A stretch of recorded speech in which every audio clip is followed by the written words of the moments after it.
Magandang gabi po. Tatalakayin naman po natin ngayon ang fair trade. Ako nga po pala si Rayber Jan P. Rosima. Ang fair trade ay isang pangdaigdigang kilusan at sistema ng kalakalan na layong tiyakin na ang mga magsasaka at manggagawa, lalo na po sa mahihirap na bansa, ay nabibigyan ng patas na sahod at makatarungang presyo para sa kanilang mga produkto po. Hindi lamang kita ang kanilang pinapahalagan dito, kundi pati ang dignidad ng paggawa ng maayos na kondisyon sa trabaho at pangangalaga sa kalikasan.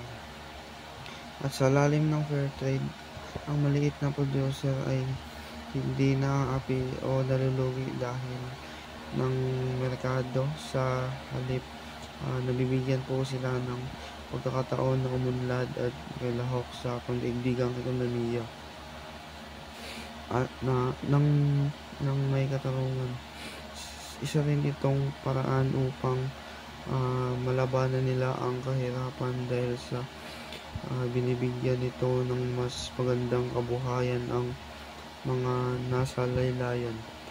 Halimbawa po, pag bumibili ng fair trade coffee o tsokolate, mas mataas po ang kita ng mga magsasaka ng kape at kakao kumpara po sa karaniwang presyo, dahil dito po mas napapabuti ang kanilang pamumuhay at